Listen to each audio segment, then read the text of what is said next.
said. "He's not here right now. Who are you?" "Agent Shepard," the man said. "Mind if I come inside?" Gina did mind, but he just stepped up onto the porch and walked right past her and into the house. "I need to talk to your husband," the man said. Gina put her hands on her hips. "Well, he's out, like I said." The man turned toward her. His eyes, which had appeared flat and dead before, slowly seemed to be coming alive. "You did, and I heard you. I want to know where he is, and I need to take a look around your house."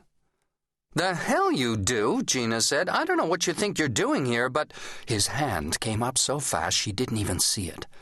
The first she knew was when it was clamped around the bottom of her face, holding her jaw like a claw. She was too shocked to make a sound as he began to pull her slowly toward him.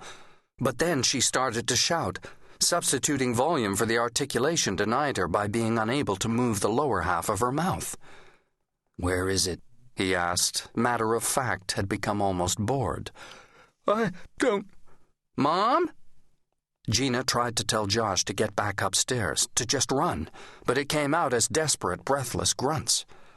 The man stuck his other hand in the pocket of his coat and started taking something out. Josh hit the ground running and launched himself across the room. "Let go of my—" Gina just had time to realize she had got it wrong before. That her son wasn't a man after all, but just a little boy, stretched taller and thinner, when the man shot him in the face. A second or several minutes passed. Then she was aware again. The man in the coat was squatted down next to Josh, whose right arm was still moving, lazily smearing through the pool of blood seeping from his head. The smell of gasoline reached Gina's face. The man finished squirting something from a small metal can over her son, then dropped it on him and stood up. He looked down at Gina. "Last chance," he said. In one hand he held a cigarette lighter. In the other he held his gun. "Where is it?" As he sparked the lighter up, holding it over Josh and looking her in the eyes, Gina knew that, whatever this was, it wasn't a last chance to live. "There was this girl I knew back in high school. Her name was Donna, and even that was wrong about her, as if she'd been mislabeled at birth. She made you realize there must be an underlying rhythm to the universe, and you knew this purely because she wasn't hitting it.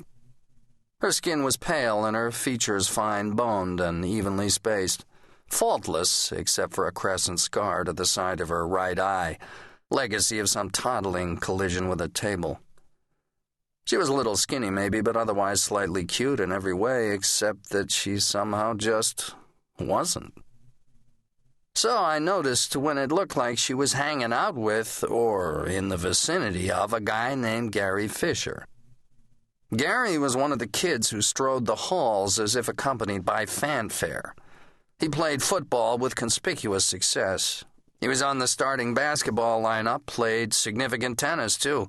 He was good-looking, naturally. When God confers control of sports spheres, he tends to give the package a buff, too. He was also, oddly, not too much of an asshole. I knew him a little from track, where I had a minor talent for hurling things a long way. I'd gathered from the jock grapevine that a realignment had taken place among the ruling classes, principally that Gary's girl Nicole was now going with one of his friends instead, in what appeared to be an amicable transfer of chattels. You didn't have to be too keen an observer of the social scene to perceive a degree of interest in taking her place. But the truly weird thing was that Donna seemed to believe herself amongst the runners. She couldn't sit at the same table at lunch, of course, but would wind up on one nearby, close to Gary's line of sight. She would engineer bumps in the corridor, but manage nothing more than nervous laughs. After a couple of weeks, a deal was done in some gilded back room, or the backseat of a gilded car, more likely, and one morning Gary was to be found in the company of Courtney Willis, textbook hot blonde. Life went on, for most of us.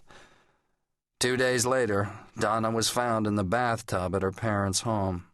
Her wrists had been cut with determination, and only one test.